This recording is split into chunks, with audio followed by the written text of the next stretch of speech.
కనికరం గల దేవుడు గడిచిన నెలంతా కూడా కాచి కాపాడాడు. మరి అల్పుడైన నన్ను కూడా తన కనికర హస్తంలో తాచి తన సన్నిధానంలో భద్రపరిచి మరి మీతో పాటు మనం బుధవారం బైబిల్ స్టడీ, గురువారం ప్రత్యేకంగా ఒక గృహ దర్శించడం, మరలా శుక్రవారం మనం కొద్దిమందివి కలిసి సంఘం కొరకు కుటుంబాల కొరకు ప్రార్థన చేయటాన్ని దేవుడు కృపించాడు. ఎందుకంటే నేను సేవకుని కానీ లేకపోతే విశ్వాసులు మీరు కూడా మరి ఆ రోజుల్లో భక్తులు పని చేయకుండా భోజనం చేయకూడదు. అలాగే మనకు 2 పనులు ఉన్నాయి. మీకు నాకైతే ఒకటే సేవ, ఒకటి మీ సొంత ఉద్యోగాలు, వ్యాపారాలు, వ్యవసాయం అవన్నీ మీరు చేసుకోవాలి. వాటితో పాటు దేవుని పని అంటే మీరు వచ్చి సేవ చేయడం, ఏదో గృహాలు దర్శించడం అది కాదు. మీ వ్యక్తిగతంగా ఉదయకాల ప్రార్థన, అలాగే రాత్రివేళ ప్రార్థన, బైబిల్ చదువుకుంటాం, ఏదైనా సంఘంలో నియమ కూడికలు ఏర్పాటు చేయబడినప్పుడు ఆ కూడికలకు రావడం, ఇది మీరు చేసే దేవుని పని. ఇది ఎలాగ దేవుని పని అంటే మీరు ప్రార్థన చేస్తారు కదా సంఘాభివృద్ధి కొరకు. ఆలకించిన దేవుడు సంఘానికి అభివృద్ధిని కలుగా చేస్తాడు. హల్లెలూయా. కనుక మరి నేను కూడా ఆయన పాదాల దగ్గర తన పని చేయడానికి కృపించారు. అలాగే మీరు కూడా 2 పనులు డబల్ వర్క్ అన్నమాట. ఒకటి మీ కుటుంబ జీవనోపాధి కొరకు ప్రయాస, రెండవది దేవుని సన్నిధిలో ప్రార్థన. దేవుని స్తోత్రం. హల్లెలూయా. మరి రెట్టి కార్యక్రమం ఉంది కనుక వాక్య భాగంలోనికి వెళ్దాం. మరి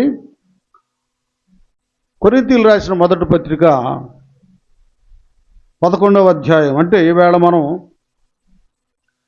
మనం ఏ కార్యక్రమం అయితే నిర్వహించబోతున్నామో 11వ 24వ వచనం చదువుకుందాం. దానిని విరిచి, ఇది మీ కొరకైన నా శరీరము, నన్ను జ్ఞాపకం చేసుకొనుటకై దీనిని వినండి. చక్కగా క్లారిటీగా ఈ మాట ఇక్కడ పౌలయ్య ఆ రోజు ఇప్పుడు మనకు ఎలాగ సంస్కార ఆరాధనో ఆ రీతిగానే సంస్కార ఆరాధన కార్యక్రమం, రొట్టె విరిచే కార్యక్రమం జరుగుతున్నటువంటి సందర్భంలో యేసయ్య మత్తయి సువార్త, మార్కు సువార్తల్లో ఆయన చెప్పిన మాటను ఇక్కడ కొరింథీ సంఘములో ఉన్న విశ్వాసులకు జ్ఞాపకం చేస్తున్నాడు. ఏం జ్ఞాపకం చేస్తున్నాడు? దాన్ని విరిచాడు. రొట్టెను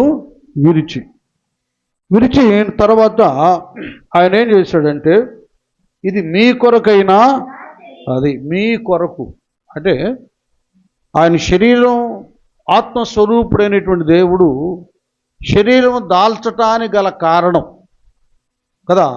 ప్రభువారి విషయం మనకు తెలుసు. ఆయన అదృశ్య దేవుని స్వరూపి, దేవుడు ఆత్మ. ఆ ఆత్మస్వరూపి రక్తమాంసములు గలవాడై శరీరాన్ని ధరించాడు. ఆ శరీరాన్ని అంటాడు చూడండి, మీ కొరకైనా, అది మన కొరకు ఆయన శరీరధారిగా అవతరించాడు. నా శరీరం నన్ను జ్ఞాపకం చేసుకుంటానికి దీన్ని చేయుడని చెప్పాడు. కాబట్టి యేసయ్యను జ్ఞాపకం చేసుకుంటానికి దీన్ని చేయమని యేసు ప్రభువారు చెప్పాడు. ఎందుకు అలాగ చెప్పాడు? ఎందుకు మనం జ్ఞాపకం చేసుకోవాలి? కొన్ని ప్రాముఖ్యమైనటువంటి సంఘటనలు ఉంటాయి మన కుటుంబ వ్యవస్థలో కూడా.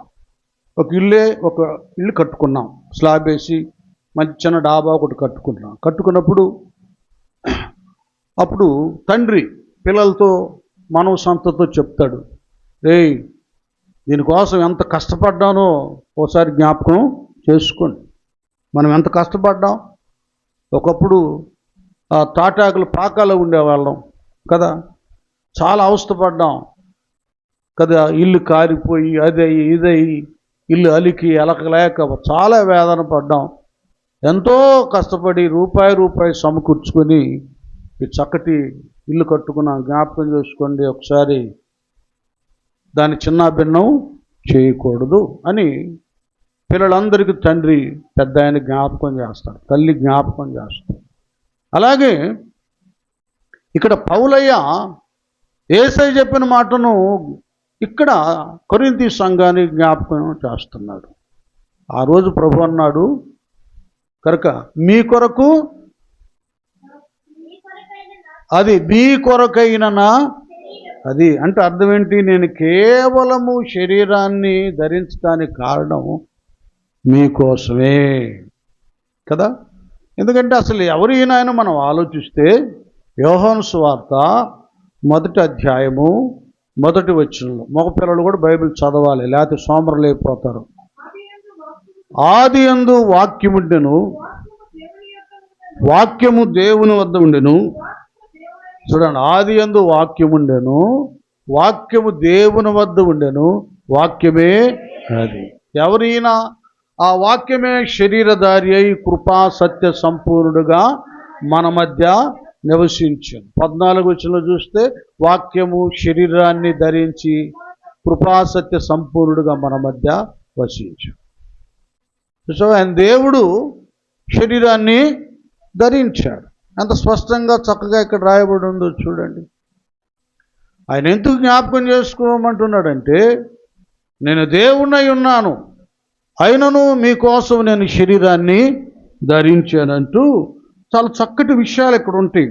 కొలస్సీలకు రాసిన పత్రిక 1వ అధ్యాయము 15 నుంచి 17 వచనాల వరకు చక్కగా చూస్తే ఆయన చూసారా, ఎందుకు ఆయన జ్ఞాపకం చేసుకోమంటున్నాడు? ఏదో ఆయన వచ్చేసి అంగీ ధరించి వీధులమ్మటెళ్ళి ఊర్లమ్మటెళ్ళి కదా సరస్సు దగ్గరికి వెళ్ళి అడవుల్లోకి వెళ్ళి ఏదో ఒక బోధకులాగా బోధించాడని మాత్రమే అనుకోవద్దు. ఒక ఉన్నతమైనటువంటి విషయమై ఉంది. అదేమిటంటే ఆయన అదృశ్య దేవుని, చూసా ఆయన ఎవరంటే అదృశ్య దేవుని స్వరూపి, సర్వ సృష్టికి. చూసారా, సృష్టి అంత ఉంది, సర్వ సృష్టికి ఆయన ఆది సంభూతుడై ఉన్నాడు. ఏలయనగా ఆకాశమందున్నవియు భూమి అందున్నవియు అదృశ్యమైనవి కాని అవి సింహాసనములైనను ప్రభుత్వములైనను అధికారములైనను సర్వమును ఆయన యందు సృజింపబడెను. సర్వమును ఆయన ద్వారాను ఆయనను బట్టి దేవుని స్తోత్రం చేద్దాం. హల్లెలూయా. అదృశ్య దేవుని స్వరూపమై ఆది అంతములైన అమరుడవు, ఆకాశ జ్యోతుల ఆలనవై అమరత్వము గల అపురూపుడా, అదృశ్య దేవుని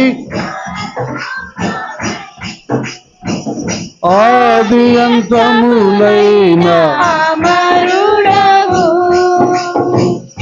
ఆకాశ జ్యోతుల ఆలనవై అమరత్వము గల అపురూపుడా, ఆరాధనా ఆరాధనా ఆరాధనా స్తుతి ఆరాధనా ఆరాధనా హల్లెలూయా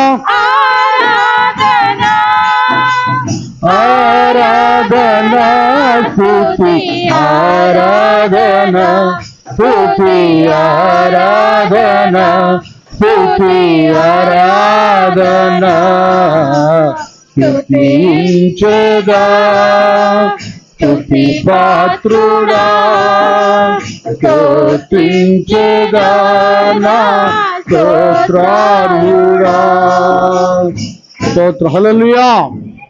కనుక ఆయన్ని జ్ఞాపకం చేసుకోవాలంటే ఆయన అదృశ్య దేవుని స్వరూపి.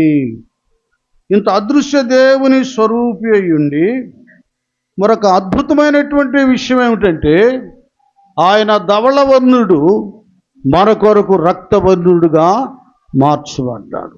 అంత మాత్రమే కాకుండా ఇంత హోదా ఆధిక్యత కలిగినటువంటి వాడయ్యండి యేసు ప్రభు వారిని పట్టుకుంటానికి రోమా సైనికులు వచ్చినప్పుడు మీరెందుకు ఇలాగూ కర్రలతో కట్టెలతో గుదియలతో నన్ను పట్టుకుంటానికి వచ్చారు కదా, పట్టుకుంటానికి వచ్చారు అని వారికి చెప్తూ పేతురు గారు ఒక సైనికుడు చెవి నరికినప్పుడు ఎప్పుడు ఆ కత్తి ఉపయోగించొద్దు, కత్తి పట్టుకున్నవాడు కత్తితోనే మరణిస్తాడు, నేను ఆజ్ఞాపిస్తే కదా దూత సమూహము నా దగ్గరికి వస్తుంది. ఒక దూత కొన్ని వేల మందిని హతమార్చగలం, అంత పవర్ ఉంది. ఒక్క దూతకి అంత ఉన్నతమైనటువంటి పవరు ఆధిక్యతను కలిగి ఉన్నారు. ఆజ్ఞాపిస్తే వాళ్ళు రాగలరు అన్నమాట. అలాంటిది ఇక్కడ ఏమైపోయాడు, ఆయన తన్ను తాను తగ్గించుకున్నాడు. ఫిలిప్పీయులకు రాసిన పత్రికలో 2వ అధ్యాయంలో ఈ తగ్గింపు రిఫరెన్స్ మీకు కావాలి కాబట్టి నేను చెప్తున్నాను. ఆధారంగా ఎవరైనా అడిగినప్పుడు మీరు కూడా చెప్పడానికి అవకాశం ఉంటుంది. 2వ అధ్యాయము 2వ వచనం నుండి మనం చూసినట్లయితే ఫిలిప్పీయులకు రాసిన పత్రిక 2వ అధ్యాయము 6వ వచనం, క్రీస్తు యేసునకు కలిగిన ఈ మనస్సును మీరును అది ఆయన దేవుని స్వరూపము కలిగిన వాడయుండి దేవునితో చూడండి, దేవునితో సమానముగా ఉండుట విడిచిపెట్టకూడని కానీ చూసారా ఎంత స్పష్టంగా ఉందో, దేవుడయుని మనుషులు పోలికగా పుట్టి దాసుని స్వరూపమును ధరించుకొని తన్ను తానే చూసారా రిక్తుడంటే ఇక దిక్కుదశ ఎవరు లేరు. అందుకంటాడు ఒక సందర్భంలో ఆకాశ పక్షులకు కదా ఏమున్నాయి, గూళ్ళు ఉన్నాయి కనుక ఒకటి ఏమంటారు, నక్కలకు బొరియలు ఉన్నాయి, ఆకాశ పక్షులకి గూళ్ళు ఉన్నాయి. మనిషి కుమారుడు తలవాల్చడానికి కూడా స్థలం లేదు. అంటే ఏమి లేని వాడుగా రిక్తుడైపోయాడు. రిక్త హస్తాలు అంటారే, కాళ్ళు చేతులు, ఏమి లేని వాడైపోయాడు. కారణం ఏంటంటే మన కొరకు. ఎందుకు మన కొరకు ఏమి లేని వాడైపోయాడు? మనం ఈ లోకంలో ఎన్ని కలిగి ఉన్నా ఈ లోకాన్ని విడిచిపెట్టినాక చనిపోయిన తర్వాత మన బ్రతికేంటంటే శూన్యం. ఎందుకు శూన్యం అయిపోతుందంటే దేవుడు లేనటువంటి జీవితం. కాబట్టి క్రీస్తు యేసునందున్న వారికి ఏ శిక్ష విధియు లేదు. అంటే నరకము నుండి మనల్ని తప్పించేవారు లేరు. మనం కూడా నరకం నుండి తప్పించుకోలేం. సాతాను కీర్తి వలన ఆదాములు పడిపోయింది మొదలుకొని వారు పాపం చేసి ఆజ్ఞను అతిక్రమించి పాపులై పాపం వలన వచ్చే జీతం మరణం. అందరినీ కూడా తన సంతతి అందరిని కూడా జన్మతః పాపులుగా చేశారు. అందరి మీద పాపం పెత్తనం చలాయిస్తున్న పరిస్థితులలో మానవుడు ఉన్నాడు. పాపం చేయి ప్రతివాడు పాపానికి దాసుడైపోయాడు. ఈ స్థితి మనకు ఏర్పడింది. మనం దిక్కులేని వాళ్ళం. ఈ లోకంలో ఉన్నంత వరకు ఏదో సంపాదిస్తాం. ప్రభు ఒక మాట అంటాడు, ఒకడు సర్వలోకాన్ని సంపాదించుకొని వాని ప్రాణాన్ని పోగొట్టుకుంటే వానికి ఏమి అది. ఈ లోకంలో మేడమిద్దులు, కోట్ల ఆస్తులు, ఐశ్వర్యం, ఎన్నో అపార్ట్మెంట్లు ఏవేవో ఉండొచ్చు. ఏమండి ఉండొచ్చు. ఇవి ఇక్కడ మనం 60, 70, 80 సంవత్సరాలు బ్రతకడానికే ఇవి మనకి ఉపయోగపడతాయి. కొంతమంది పాపం షుగర్ వచ్చి, బీపీ వచ్చి, థైరాయిడ్ వచ్చి, ఆ రోగం వచ్చి, ఈ రోగం వచ్చి, క్యాన్సర్ వచ్చి పాపం తినే యోగ్యత కూడా ఉండదు కదా. కొంతమంది టాటా లాంటి వారు, బిర్లా లాంటి వారు, కోట్ల ఆస్తులు వాళ్ళకున్నా కూడా గంజినీళ్ళు దాగి బ్రతుకుతూ ఉంటారు. మటన్, చికెన్, బిర్యానీలు తింటే చస్తారు. ఇంకది తింటేనేమో ఆరోగ్యం వచ్చింది, ఆరోగ్యదాయంగా ఉన్నవాడికి. కోట్లున్న ఆరోగ్యం సరిగా లేకపోతే కదా ప్రాణమే పోద్ది. ఆరోగ్యమే, అందుకన్నారు ఆరోగ్యమే మహాభాగ్యం. కదా. ఈ స్థితి అంతా మానవ జీవితంలో ఇక్కడ బ్రతకటానికే. ఒకడు సర్వలోకాన్ని సంపాదించుకొని వాడి ప్రాణం పోగొట్టుకునే పరిస్థితి, ఆస్తుల ఐశ్వర్యం ఉంది. అలాంటిది మనకు ఐశ్వర్యాన్ని లేక మహిమను, ప్రభావాన్ని, పరిశుద్ధతను, నిత్యత్వాన్ని ఇవ్వడానికి దిక్కులేని మన కొరకు ఆయనే రిక్తుడై పోయాడు. అది కారణం.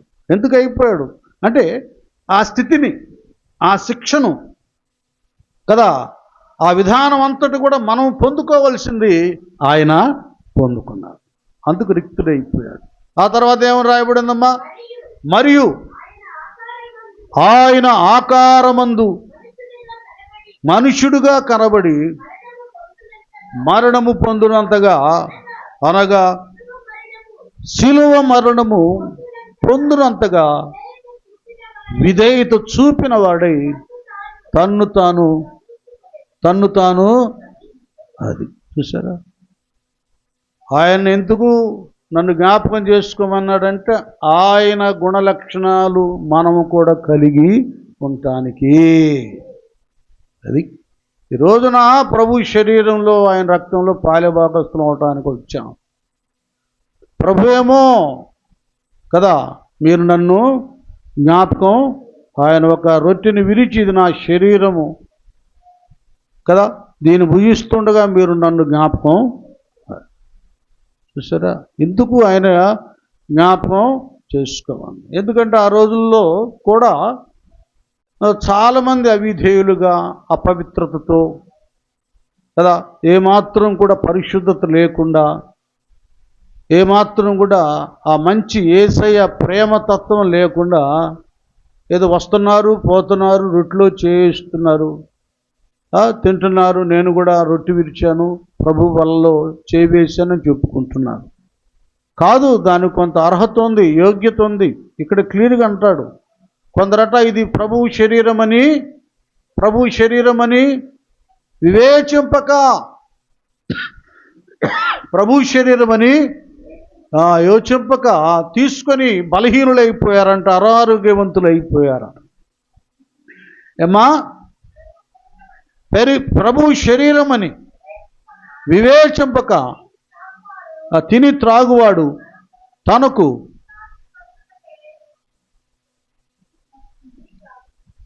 శిక్షావిధి కలుగుటకే తిని త్రాగుచున్నాడు.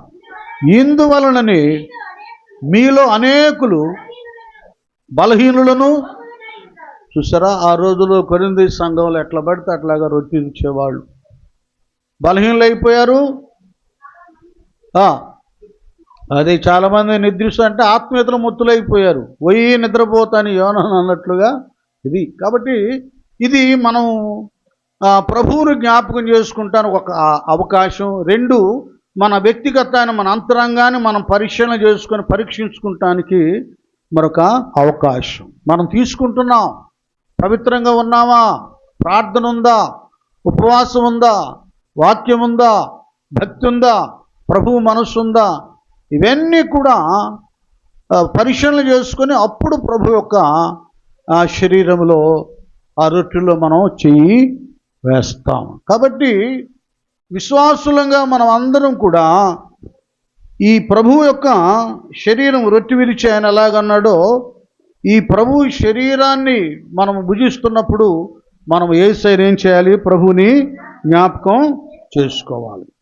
కొన్ని మనం జ్ఞాపకం చేసుకోవాలి. ఇక్కడ నిత్యం మనం రొట్టె విరిచినప్పుడల్లా ప్రభు ప్రేమ, ఆయన మనసు, ఆయన త్యాగం మనకు జ్ఞాపకం ఉండాలి. మరొక కొన్ని చిన్న చిన్న విషయాలు కొన్ని నేను మీకు జ్ఞాపకం చేస్తాను. వీటిలో ఒకసారి మనం ఏం చేద్దామంటే లూకాసు వార్త 16వ అధ్యాయం 25వ వచనంలోకి వెళ్దాం. ఇప్పుడు మనం ధనవంతుని జ్ఞాపకం చేసుకోవాలి. ఎందుకు? అబ్రహాము, కుమారుడా, నీవు నీ జీవిత కాలమందు నీకిష్టమైనట్లు సుఖాన్ని అనుభవించావు. అలాగుననే లాజరు కష్టమును అనుభవించనని జ్ఞాపకం చేసుకొనుము.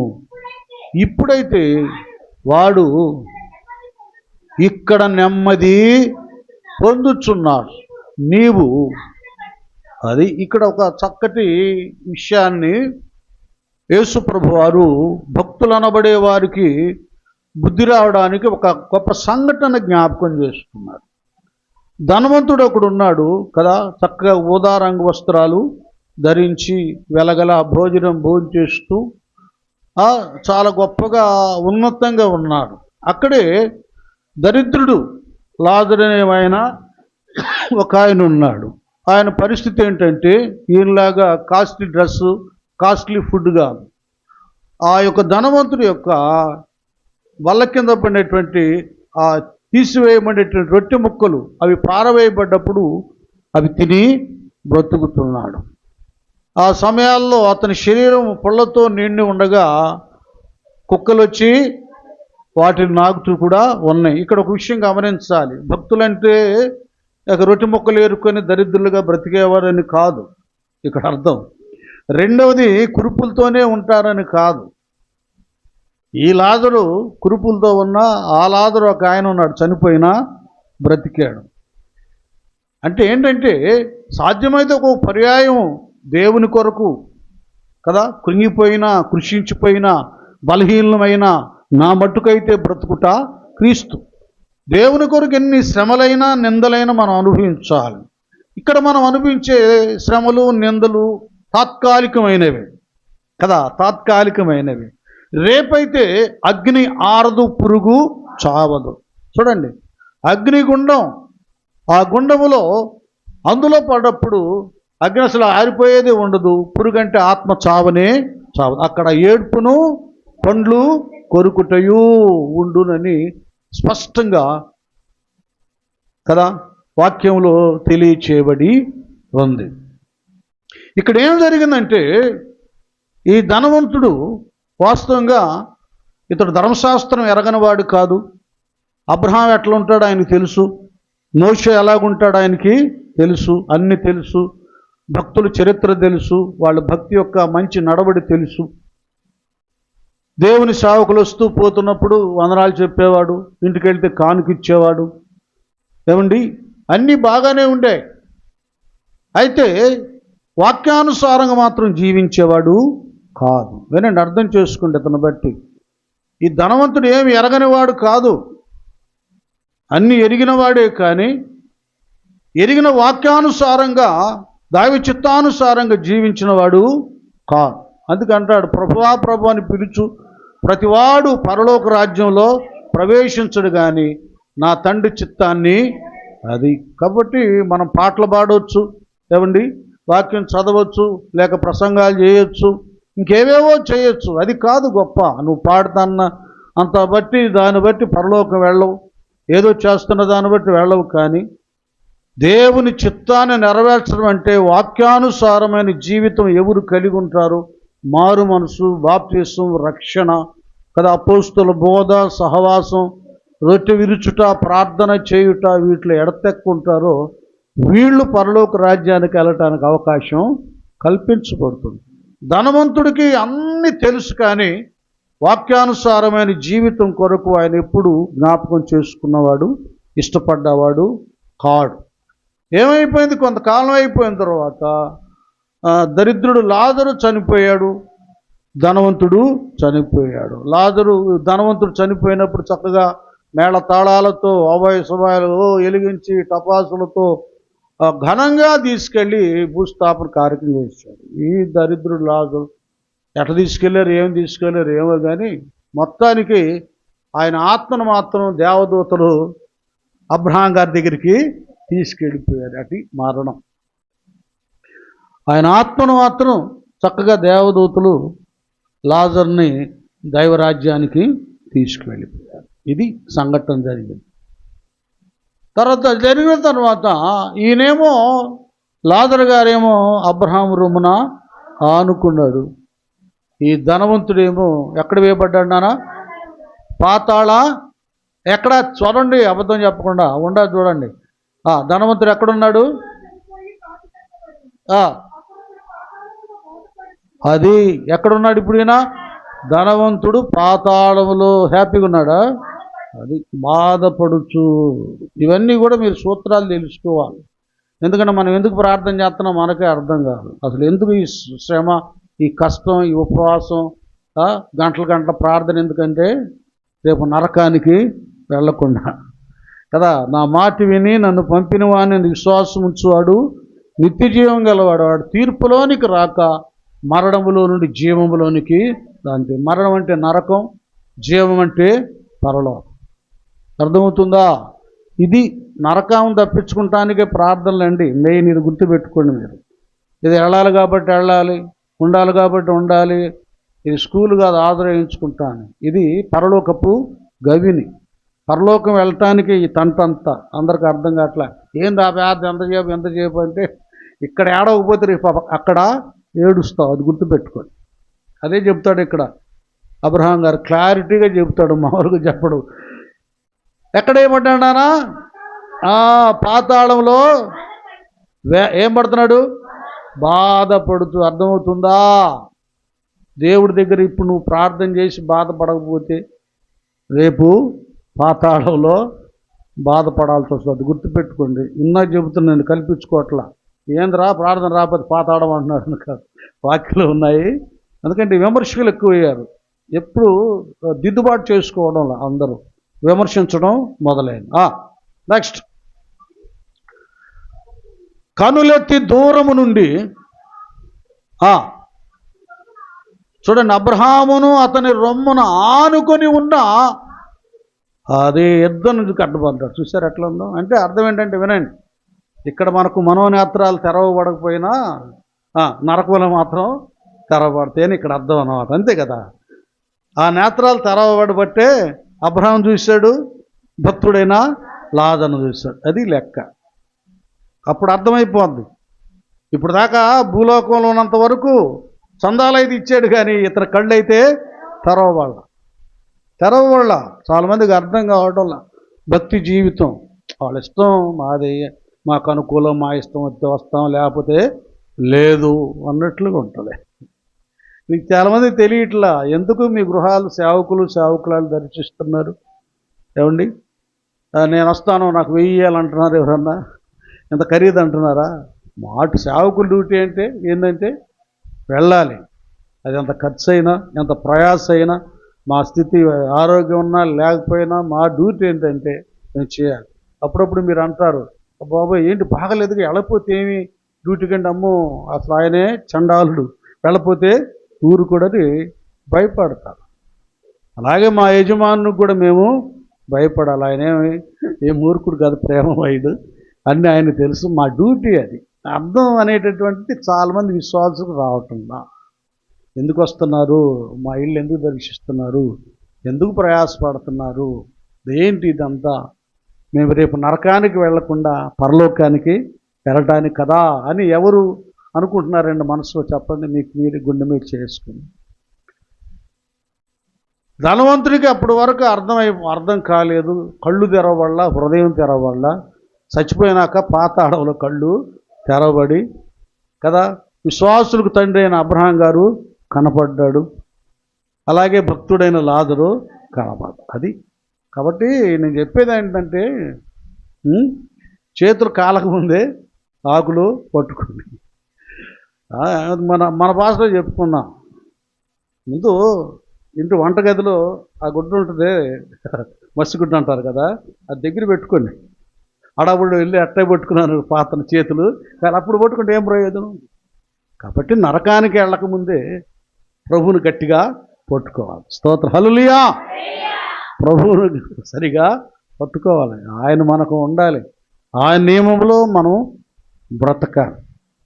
ఇప్పుడు కళ్ళు తెరబడి ఇప్పుడు ఏమన్నానా, తండ్రి అయిన అబ్రహామా, అది ఆ ఏడుపేదో బతికున్నప్పుడు ఏడితే బాగుండేది. అంతేగా. మనం ఎందుకు చాలామంది నా కూతుర్లు వచ్చి ప్రార్థన చేస్తారు, కన్నీళ్ళతో చేస్తారు, ఏడుతో చేస్తారు. ఒకవేళ మీ భర్తలో ఇంటోళ్ళు ఎవరైనా నీకు అని పిచ్చి పట్టిన ఏదో ఊరక ఏడుపు అంటారేమో. ఆ ఏడుపు ఎందుకంటే రేపు అక్కడ ఏడవకుండా ఏడుపయ్యా ఇదని చెప్పండి. ఇది కూడా చూపించండి వాక్యంలో. ఏడుపు ఏంటంటే రేపు నరకంలో పడకుండా ఏడుపు. అక్కడ పడితే 24 గంటలు ఏడుతూనే ఉండాలి. ఇప్పుడు ఏదో 10 నిమిషాలు మోకరించి అయ్యా నన్ను, నా భర్తను, నా బిడ్డలు పరలోకం వెళ్ళాలయ్యా, నరకంలో పడకూడదయ్యా అని ఏడుతున్నానయ్యా. 5 నిమిషాలు 10 నిమిషాలు 24 గంటలు ఏడవంగా. 24 గంటలు ఏడ్చేది ఎవడంటే డబ్బుల కొరకు, ఆస్తి కొరకు, వాటి కొరకు, వీటి కొరకు. ఎవడో బాగుపడతా ఉంటే తట్టుకోలేని వాడు ఏడుస్తా ఉంటాడు. ఇది ఏడుపు వేరండి. ఇప్పుడు దుఃఖిస్తేనే రేపు మనం సంతోషిస్తాం కదా. ఇక్కడ అడుగుతున్నాడు, ఏమంటున్నాడు? ఇప్పుడు కనికరపడమన్నాడు. ఇప్పుడు మనం కనికరపడమని ఇప్పటి నుంచే మనం ప్రార్థన చేసుకోవాలి. కనికరపడి తన వేలుకొనను నీళ్లతో ముంచి నా నాలుకను చల్లార్చుటకు లాజర్ని, చూడండి డిమాండ్ కమాండ్. పాతాళం పరలోకంలో కూడా వీడు కమాండ్ చేస్తున్నాడు. నువ్వు ధనవంతుడు అయితే లోకంలో చెల్లిద్దురా బాబు, నీ పెత్తనం, నీ అధికారం. ఎవరనంతే. ఈ రాజకీయ సంబంధమైన వ్యక్తులు ఒక వాస్తవాన్ని గమనించలేకపోతున్నారు. ఏంటంటే అధికారం, పదవి అనేది శాశ్వతము కాదు. జయోపజయాలు గట్టిగా దైవాధీనం.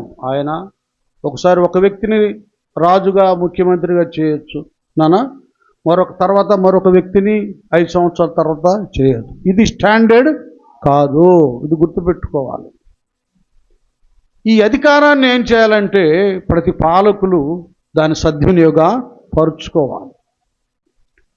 అధికారానికి రావడం ఏం చేయాలంటే ప్రజల యోగక్షేమాలు తెలుసుకోవాలి.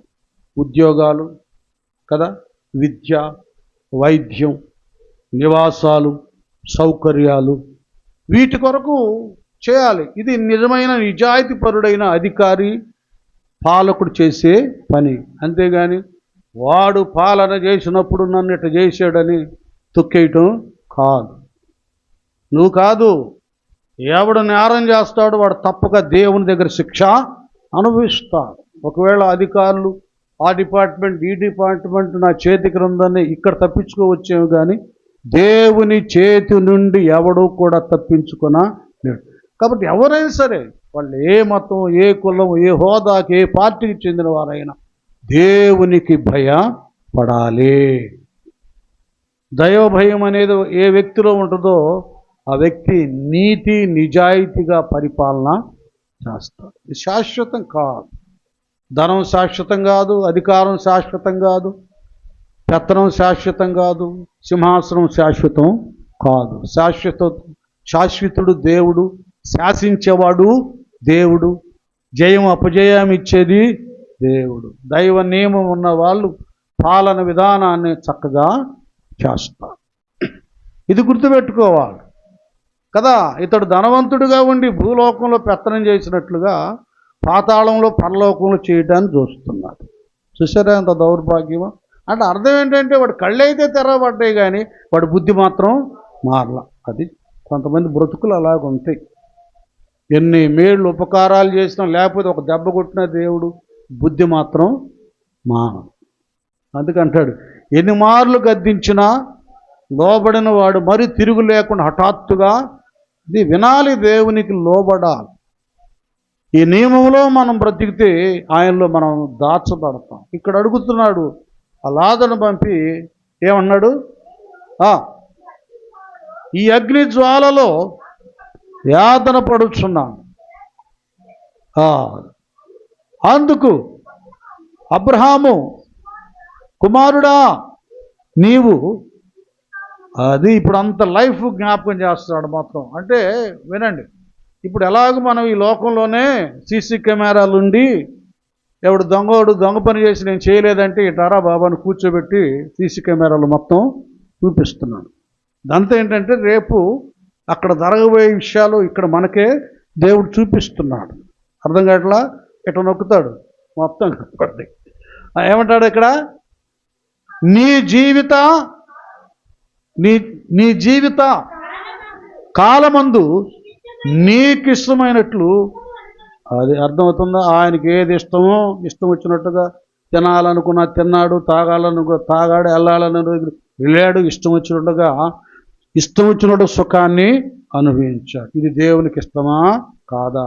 ఇది తినొచ్చా తినకూడదా? ఇది చేయొచ్చా చేయకూడదా, ఇలాగ అనొచ్చా అనకూడదా కాకుండా తన శరీరం తనకిష్టం వచ్చినట్లుగా తన సుఖాన్ని అనుభవించాడు. అర్థమవుతుందా? ఇది కూడా మనం జ్ఞాపకం చేసుకోవాలి. ప్రార్థన లేకుండా, భక్తి లేకుండా లగ్జరీ లగ్జరీ లగ్జరీ లగ్జరీ, సుఖం సుఖం సుఖం. ఎంతకాలి సుఖం? నీ కొరకు కలువరి శిలువలో గంటల తరబడి వేలాడాడు ఆయన, రక్తం అంతా చిందించాడు. ఆయన ఎవరు? దేవాది దేవుడు, అదృశ్య దేవుని స్వరూపి.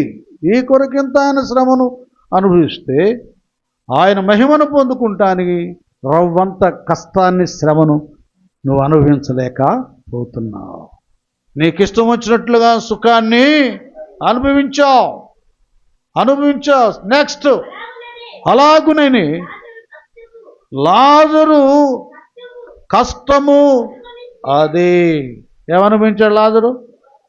అనుభవించనని అర్థమవుతుందా? ఇది జ్ఞాపకం చేయి. అది కాబట్టి ఇప్పుడు మనం విశ్వాసులుగా, సేవకులుగా, నువ్వు నేను మనం దేవుని కొరకు, సన్నిధి కొరకు, భక్తి కొరకు, ప్రార్థన కొరకు, ఆత్మీయత కొరకు ఎంత కష్టాన్ని అనుభవిస్తున్నాం. వాక్యం వినటానికి ఎన్ని మైళ్ళు వెళ్తున్నాం, ఉపవాసం ఎన్ని దినాలు ఉన్నాం, సన్నిధిలో ఎన్ని గంటలు కనిపెట్టాము, ఇవన్నీ కూడా ఒక్కసారి పరిశీలన చేసుకోవాలి. కొందరు ఎట్లా ఉంటుందంటే ఇటు రాగానే ఆ తన్ని కావాలి. ఒక కోడే గుడ్డు పెడితే కదా, గుడ్లన్నీ పెట్టిన తర్వాత అవన్నీ సమకూర్చి ఎన్ని రోజులు పొదగించాలి? గట్టి చెప్పండి అంటే మీరు ఇప్పుడుగా అంత స్టైల్లే. మీరు ఎప్పుడు నాటుకోళ్ళు ఎక్కడ ఉన్నాయి, ఇళ్లలో ఎక్కడ గుడ్లు పెట్టి ఎక్కడ పొదిగిచ్చారు? ఏం లేవుగా. అప్పుడుండే 21 రోజు పొదగా, అప్పుడు లోపల బిడ్డ బయటికి, కోడి పిల్ల బయటికి వస్తుంది నానా. కాబట్టి ఇక్కడ భక్తులకి ఇక్కడ రాగానే అన్ని కట్టలు వచ్చి మీద పడాలి, సమస్యలన్నీ తీరాలి.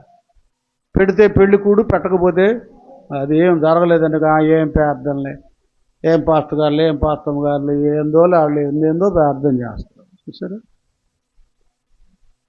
నానా? కాబట్టి కష్టమైన నష్టమైన ప్రభు పాదాల దగ్గర ఉంటే దేవుడు మాత్రం అన్యాయస్తుడు కాడు. అందుకన్నాడు, తగిన కాలమందు ఆయన మిమ్మలను హెచ్చించినట్లు ఆయన బలిష్టమైన చేతి క్రింద దీన మనసులై ఉన్నారు చెప్తున్నాడు.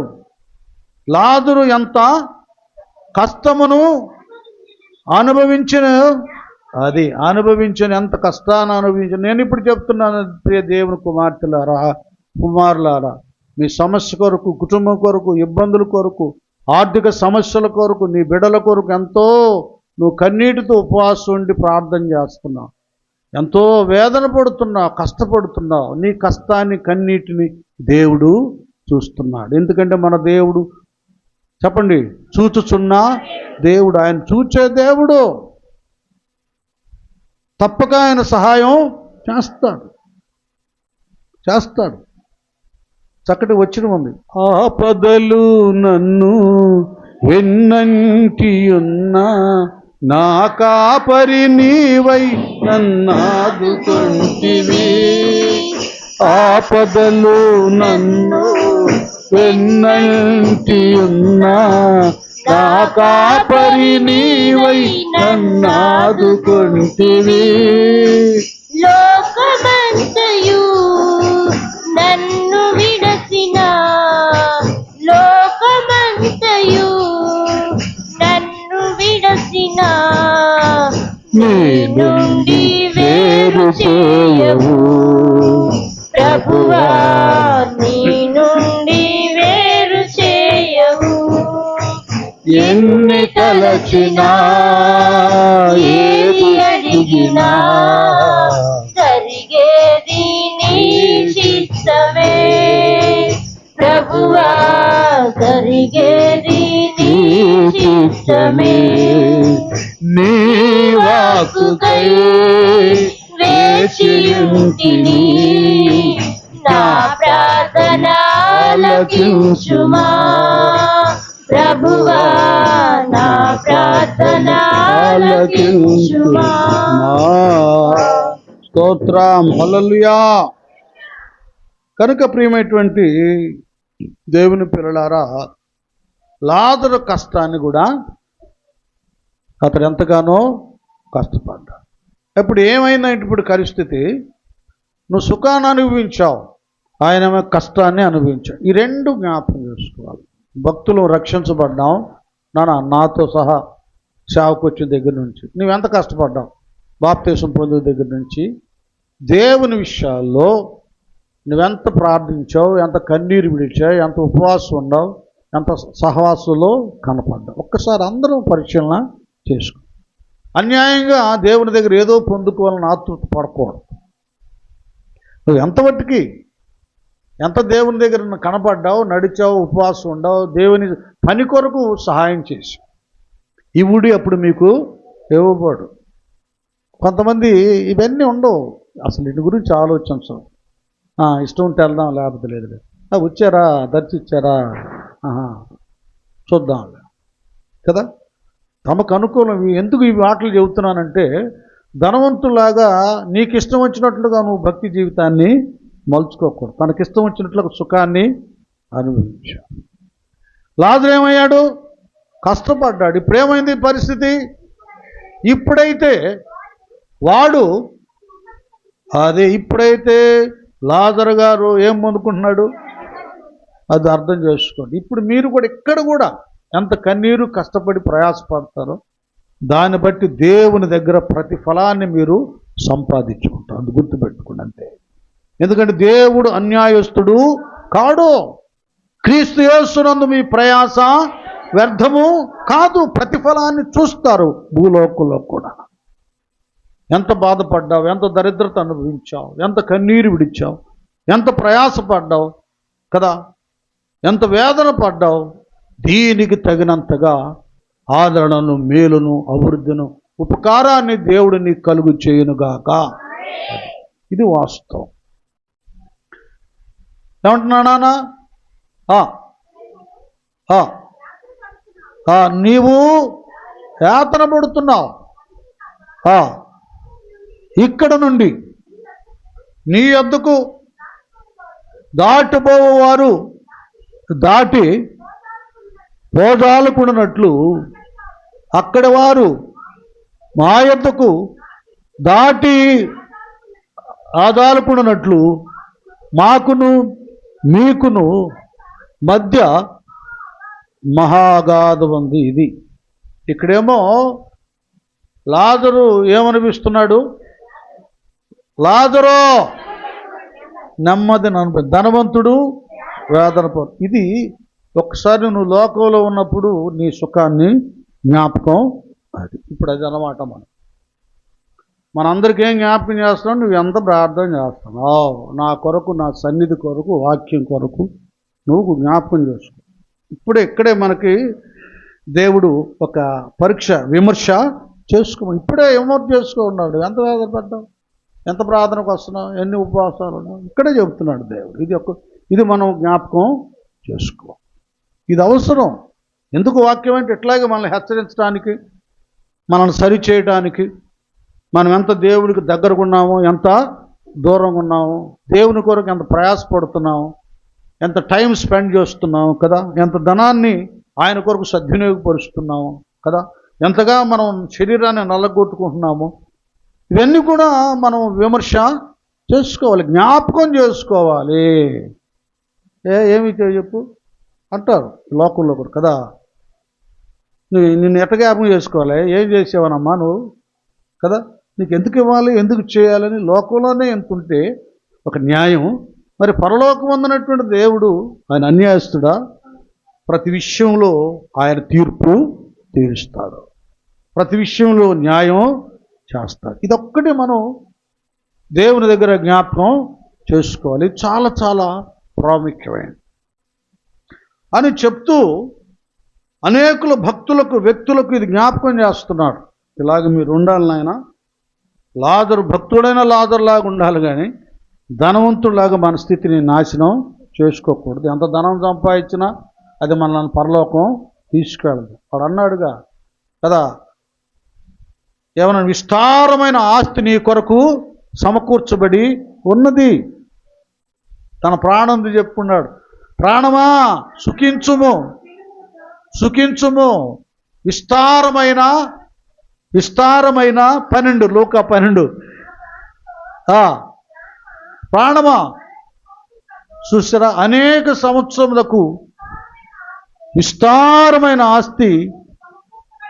అది చూసారా, ఆస్తి ప్రాణాన్ని దక్కెత్తుంది అనుకుంటున్నాడు తిక్కలు. చాలామంది అదే బలగాన్ని చూసి, వాళ్ళకున్న వ్యక్తిగత బలాన్ని చూసి, ధనాన్ని చూసి వీళ్ళు నాకు సపోర్ట్ ఉంటారు, లేకపోతే ఈ ధనం వల్ల నేను బ్రతుకుతాను అనుకుంటే కరోనా వచ్చినప్పుడు పెద్ద పెద్ద గాయకులే, ఆటగాళ్ళు, పాటగాళ్ళు, ప్రధానులు, మంత్రులే ప్రాణాన్ని పోగొట్టుకున్నారు. సంపన్నమైన దేశాలు ఇటలీ, అమెరికా లాంటి వాళ్ళే ఈ డబ్బులు మమ్మల్ని కాపాడలేకపోతున్నాయని కట్టలు రోడ్ల మీద ఇసిరి పడేసి కదా. విస్తారమైన ఆస్తి నీకు సమకూర్చబడి ఉన్నది, సుఖించుము, తినుము, త్రాగుము, సంతోషించుమని. అది ఇదన్నమాట దేవుడు చెప్పింది. అయితే దేవుడు వెర్రివాడా, ఒక్క నిమిషం నాన్న, ఇక్కడ వాడేమో పెద్ద జ్ఞానం అనుకుంటున్నాడు, తెలివైనవాడు అనుకుంటున్నాడు. విస్తారమైన ఆస్తి సమకూర్చుకున్నానుగా, విస్తారమైన ఆస్తి సమకూర్చుకోగానే తెలియగలవాడు కాదు బ్రదర్, సిస్టర్. ఆపత్కాలమందు ఆస్తులు అక్కడికి రావు, ఇవేవి నిన్ను కాపాడం. దేవుడి ధనవంతుడు అదే చెప్తున్నాడు. వెర్రివాడా, నువ్వు వెర్రోడురా, నీ ప్రాణం కాపాడబడటానికి ఒకటి ఉంది, అది నీకు తెలీదు. యెహోవా యందు భయభక్తులు కలిగి ఉంటున్న జ్ఞానానికి మూలం. దేవుని చేతిలోనే మనిషిని యొక్క కాల గతులున్నాయి. చావైనా మరణమైనా దేవుని చేతిలో ఉండి, నరులారా తిరిగి నా దగ్గరికి రమ్మంటే రావాలి. నువ్వు పిచ్చోడివి. ఈ రాత్రి కాలమంది నీ ప్రాణం అడుగుచున్నారు. ఎవరు? మరణ దూతలు. నీకున్నవన్నీ అది. ఇప్పుడు సంపాదించావా విస్తారమైన ఆస్తి, అసలు ఏమవుతాయో చూసుకో. నువ్వు వెళ్ళిన తర్వాత వాళ్ళు ఎంత అనుకుంటారో. పెద్దోడు నాకు ఇది రావాలంటాడేమో మాట, చిన్నోడు నాకు అది కావాలంటాడు. నేను కూడా ఇదిగో నేనే ఎవరినో కాదు, ఈయన నా తండ్రి అంటాడు ఇంకొకడు వచ్చి. ఏంటంటే అవునయ్యా నన్ను కూడా చేసుకున్నాడు, నువ్వు కావచ్చు. లోకంలో జరిగే ఇదే. ఎందుకు ఈ సంగతి చెబుతున్నానంటే, ఒక ఆయన మంచోడు మంచోడు మంచోడు అనుకున్నారు ఒక డిపార్ట్మెంట్. ఆయన ఎందుకు ఒక యాక్సిడెంట్ చనిపోయాడు. సరిపోతే అసలైన భార్య బిడ్డలేమో అక్కడ ఉండి ఏడుతున్నారు. ఈ లోపల ఏమంటే ఒక ఆమె వచ్చింది. ఈ ఆమె కూడా ఏడుతుంది, అయ్యా అంత అన్యాయం చేస్తాను. ఎవరమ్మని అంటే, నేను అయ్యా రెండో భార్యనా. టైం అని మళ్ళీ ఇంకొక ఆమె వచ్చింది. నువ్వెవరు అంటే, చూడండి ఎలాగుంటుందో. ఇట్లా ఉంటాయి ఆస్తులున్నా. దేవుళ్ళు ఉన్నప్పుడు దాన్ని ఎలాగ నీతియుక్తంగా ఖర్చు పెట్టాలో అలాగ దైవ భయముతో, మా కూర్చోండి, దైవుని భయముతో ఖర్చు పెడతారు. దేవుడు అంటే ముందు దేవుడు, తర్వాత భార్య, బిడ్డలు, ఇంకా బంధువులు, ఇంకా కొద్దిగా ఆప్తులైన స్నేహితులు. ఇలా ఒక పద్ధతిలో వాళ్ళ కష్టాలను బట్టి, శ్రమను బట్టి, వ్యాధులు బాధలను బట్టి మనం వాళ్ళకి సహాయం చేస్తాం. ఒక్కొక్కడు డబ్బు ఎక్కువైపోతే ఇంకా ఆడిష్టం ఇష్టం. ఇక్కడ చూసాంగా ముగ్గురు అట్టుంటాయి పరిస్థితులు. కనుక దేవుని యొక్క పిల్లలంగా దేవుడు నువ్వు రక్షించబడిన తర్వాత నీ చేతికి వచ్చే ప్రతి రూపాయి దీవెనకరమైనది. దానికి కూడా నీ స్తోత్రం చెప్తాను. ఆ రోజు యేసయ్య చేతికి ఇచ్చిందే 5 రొట్టెలు 2 చిన్న చేపలు. చిన్నోడు ఇచ్చాడు కదా. పిల్లలు దేవునితో సమానం. చిన్న పిల్లాడు ఇచ్చాడు 5 రొట్టెలు 2 చిన్న చేపలు. కొద్దిగే దాన్ని ఆయన చేతిలోకి వెళ్ళిపోయింది. అట్లా విరిచాడు, స్తోత్రాలు చెల్లించాడు, ఆశీర్వదించాడు కదా. ఒక పురుషులే 5,000 మంది తిన్నారు. స్త్రీలు ఎంతమంది, పిల్లలు ఎంతమంది, ముసలోళ్ళు ఎంతమంది చూసారా. ఇంకా ఎన్ని మిగిలినాయి? అది. చాలామంది దేవుని చేతిలో వాళ్ళ కష్టాజితం పెట్టరు. అంటే మీరు ఇవ్వాలని చెబుతున్నాడు పాస్టర్ గారు అనుకోవద్దని లేదు. దేవుడు నన్ను దరిద్రుడిగా చేయలా, నన్ను ఉన్నతంగానే చేశాడు ఆయన. మీరు దీవించబడ్డాన్ని నేను చెప్తున్నా. నా సంగతి చెప్పమంటావా? నేను పాస్టర్నైనా దశమభాగం తీస్తానే ఉంటా. 15,000, 20,000 ఒక్కోసారి సేవకులు సదస్సు పెట్టి 50-60 వేలు కూడా పని కొరకు వేయపరిచిన దినాలు ఉన్నాయి. చాలామంది ఎందుకు దరిద్రులైపోతున్నారంటే ఎరిగి కూడా ఇవ్వక పోవటాన్ని బట్టి. ఇవ్వటం అంటే ఏంటో మీకు తెలుసా? విత్తటం. ఓ రైతు, వ్యవసాయదారుడా, నువ్వు దుక్కి దున్నిన తర్వాత విత్తకుండా ఉంటావా? విత్తితేనే కదా పంట పైకొచ్చేది. అలాగే ఓ విశ్వాసి, నువ్వు ఇస్తేనే ఇవుడి మీకు. అది నువ్వు విత్తకుండా ఇవ్వకుండా దేవుని సన్నిధిలో నీకు ఆశీర్వాదం రావాలంటే అలాగొస్తుంది. కొంతమంది ఏ కాడికి ఆదాయం చూసుకుంటారు. అది లోకస్తులు చేసేది. నువ్వు దేవుని ఎరిగిన తర్వాత కూడా విత్తడం, దేవునికి ఇవ్వటం నేర్చుకోవాలి. ఎందుకంటే నీ ప్రతి రూపాయి పవిత్రమైంది, ఆశీర్వాదకరమైంది. అది మొలకెత్తటానికి కదా 30 దంతలు, 60 దంతలు, 100 అంతలు అవ్వడానికి దేవుడు అవకాశం ఇచ్చాడు. అది దేవుని చేతిలో పడాలి. మీకు సూత్రం నేర్పుతున్నా, దీవించబడటానికి మూలం నేర్పుతున్నా, వాస్తవం నేర్పుతున్నా. ఒక చిన్న 30 రూపాయలు రెంట్ కట్టడానికి లేని వ్యక్తి ఈవేళ మీతో మాట్లాడుతాను. ఈ దినాన ఈ లోకంలో కూడా ఇంత స్థితిని సంపాదించడానికి కారణం మా పితరులు, మా అపోస్తులు మాకు నేర్పించారు. ఇవ్వడం. ₹1 వచ్చినప్పుడే ఇవ్వడం మొదలుపెట్టాం. ఇంకా ₹1 నుంచి 100, 1000, ఆ సందర్భాల్లో కొన్ని సంఘటనల్లో లక్షలు కూడా ఇవ్వటానికి దేవుడు కృపించాడు. చప్పట్లు కొడదాం అందరూ. అది మీకు నేర్పుతున్న ఒక తండ్రిగా సూత్రాలు, అభివృద్ధి పొందడానికి సూత్రాలు మీకు నేర్పుతున్నా. ఇక్కడ నీ కొరకు విస్తారమైన ఆస్తి, ప్రాణం దక్కించిన ఆస్తి ఎందుకు దరిద్రం చెప్పు? ఇన్ని కోట్లు ఉంటే ఏమి లా? వీడు రావబోతున్నాడు. వీడేం వెర్రోడు అయిపోయాడు దేవుని దృష్టిలో. వెర్రివాడ, ఈ రాత్రి కాలమందు నీ ప్రాణం అడుగుతున్నారు మరణదూతలు. నీకున్నవన్నీ ఎవని వగును. మన కంటి ముందు తస్తన్నా పోతా ఉన్నా ఇంకా కూడబెట్టాలి, దాచుకోవాలి. అయ్యా తలనొప్పి, ఆ నొప్పి, ఈ నొప్పి, ఏమంది వాడు టీ తాగితే పోద్ది. చూడండి, ప్రాణాన్ని కూడా లెక్క చేయకుండా దాచుకునేటటువంటి వాళ్ళు ఉన్నారు. అవి దోచబడవు. ప్రతిదీ ప్రతి రూపాయి దైవ నియమంలో వాడబడుతూ ఉంటే ఎలాగుండదంటే, సారేపతిలో ఉన్నటువంటి ఎదవరాలి యొక్క ఆ తొట్టిలో పిండి తగ్గలేదు, ఆ బుడ్డిలో నూనె కుదివా కాలే. అట్లా ఉంటుంది అన్నమాట. కొన్ని సూత్రాలు ఉన్నాయి దేవుల్లో మెలగటానికి, ముందుకు వెళ్ళటానికి. నువ్వు ఏమి లేని పరిస్థితుల్లో ఉన్న మానవుని ఆహారం నేడు మాకు దయచేయమన్నట్లు అన్ని విధాలుగా సమృద్ధిని దేవుడు అనుగ్రహిస్తాడు. ఈ పిచ్చోడు అనుకుంటున్నాడు ఈ విస్తారమైన ఆస్తితో సుఖపడతాను అనుకుంటున్నాడు. ఎక్కువ కోటేశ్వర్లకే షుగరు, బీపీలు చెప్పారుగా, రకరకాల కొత్త రోగాలు అక్కడి నుంచే పుట్టుకొచ్చినాయి ప్రపంచానికి. పాపం ఆ డబ్బులు ఏమి వాళ్ళ ప్రాణాన్ని దక్కించటం లేదు. కాబట్టి ఇవన్నీ కూడా మనం జ్ఞాపకం చేసుకోవాలి. రాత్రి కాలమందు నీ ప్రాణం అడుగుచున్న నీకున్నవన్నీ 50. కాబట్టి మనం ఇవన్నీ కూడా చక్కగా జ్ఞాపకం చేసుకోవాలి. ప్రభువారు మన కొరకు ఎందుకు వచ్చాడో జ్ఞాపకం చేసుకోవాలి. ఆయన తగ్గింపు, ఆయన ప్రేమ, ఆయన త్యాగాన్ని మనం జ్ఞాపకం చేసుకుంటే అప్పుడు మనమేం చేస్తామంటే ఆయన్ని ప్రేమిస్తాం కదా. రోమిలకు రాసిన పత్రిక 8లో అంటాడుగా నాన్న, 28వ వచనం నుండి రోమిలకు రాసిన పత్రిక 8వ అధ్యాయము చూడండి. ఇక్కడ ఎంత తేటగా ఉందో చూడండి. ఇది కూడా మనం అందరం జ్ఞాపకం చేసుకోవాలి. దేవుని మనం ప్రేమిస్తూ ఉండాలి. ఎందుకంటే ఆ ప్రేమ వల్లనే మనం రక్షణలోకి వచ్చాం. ఆయన శిలువ త్యాగం వల్లనే మనం రక్షణలోకి వచ్చాం. దేవుడు లోకమును ఎంతో ప్రేమించను. లోకం అంటే మట్టి కాదు, ఎవరు? మనుషులు. మనందరినీ ప్రేమించాడు. అసలు నిన్ను నన్ను అయితే ప్రేమించి తన రక్తం చేత మనల్ని పవిత్రపరిచి రక్షించాడు.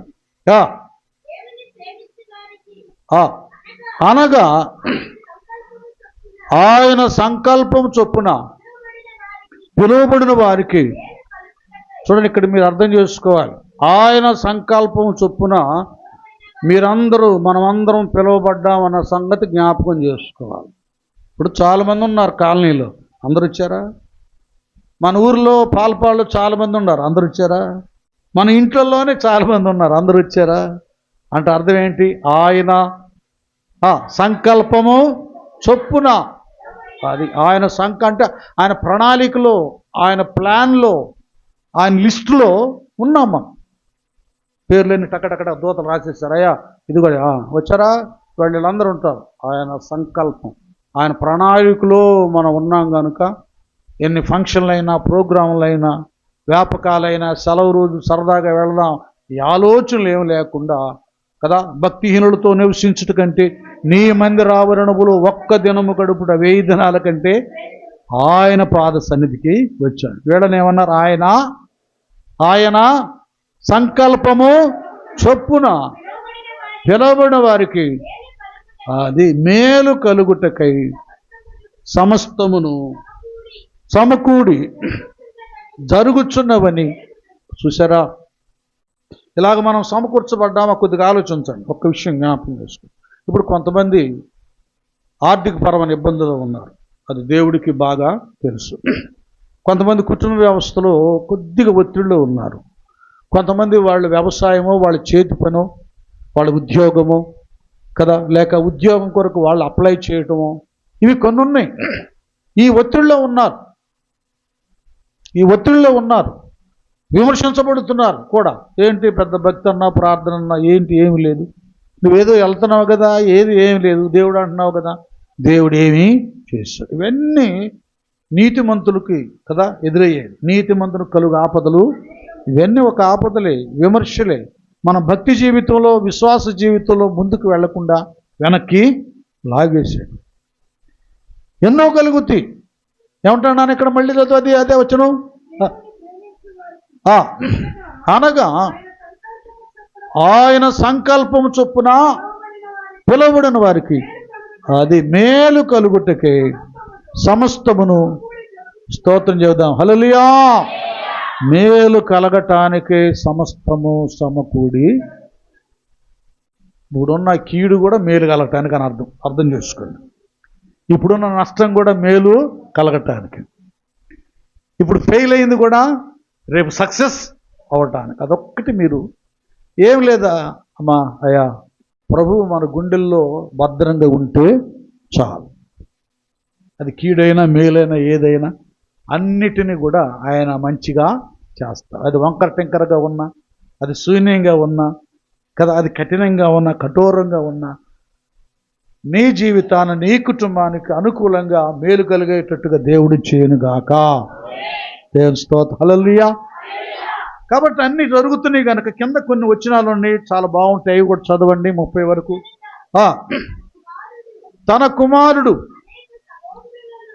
తన కుమారుడు యేసు ప్రభువారు అనేక సహోదరులలో దేవుడు ఎవరిని ముందు ఎరిగెనో వారు తన కుమారునితో. చూసారా ఎట్లా చేశాడండి మనందరినీ? యేసయ్యతో అది ఆ రూపం లేక అలాంటి కదా ఈక్వల్ స్థితి కలిగి ఉండటానికి వారిని ముందుగా ఏం చేశాడు? నిర్ణయించాడు. అర్థమవుతుందా? ఇవన్నీ ఎందుకు చెబుతున్నాను మీరు జ్ఞాపకం చేసుకోండి. నాకేమి లేదు, ఏమి రాదు, ఏంది నా బతుకంతని నిరుత్సాహపడదు. అది దేవుడు మన కొరకు ఏర్పాటు చేసిన ప్రణాళికలు కూడా, నిర్ణయ కాలాన్ని కూడా, ఏర్పాటును కూడా జ్ఞాపకం చేసుకుంటూ మనకు ముందున్న అబ్రహాము లాంటి భక్తులు కదా నిర్ణయ కాలమందు ఆయన ఆశీర్వాదాలు పొందుకుంటానికి ఆయన బలిష్టమైన చేతి క్రింద, అది మీరు జ్ఞాపకం చేసుకోండి. 75 సంవత్సరాలు అప్పుడు చెప్తే అబ్రహాంకి కుమారునిస్తాన్ని 100 సంవత్సరాలు అంటే ఎన్ని సంవత్సరాలు? 25 సంవత్సరాలు వెయిట్ చేశాడు. ఎన్ని అనుకోవచ్చు, ఆయన ముసలోడు అయిపోతాను ఇంకేందో అయితే ముసలోడైనా కూడా ఎంత ఒట్టుకు తన కుమారుని ఇచ్చాడంటే తనతో పాటు బలి అర్పించడానికి కొండ మీదకి వెళ్ళిపోయాడు. ఇలాగుంటే నాన్న ఎవరు డీలా పడద్దు, భయపడద్దు, నిరుత్సాహపడద్దు. దేవుని కార్యాలు, దేవుని ప్రణాళిక, దేవుడు మన ఎడల చూపిన ప్రేమ త్యాగాన్ని మనం జ్ఞాపకం చేసుకుంటే చాలు. ఆయనలాంటి మనసు మనం కలిగి ఉంటే చాలు. తప్పక నీకు ఏర్పాటు చేసిన టైం ఒకటి ఉంది. ఇంటర్వ్యూకి ఎలా పిలుస్తాడు అధికారు? పేరు పెట్టి లేకపోతే నంబర్తో అలాగ పేరు పెట్టి దేవుడు పిలుస్తాడు. ఆధిక్యత, బహుమానం, దీవెన నీ చేతికి దేవుడు అందించి సొంతం చేస్తాడు. అట్టి భాగ్యాన్ని దేవుడు తన భక్తులెల్లరికీ అనుగ్రహించునుగాక.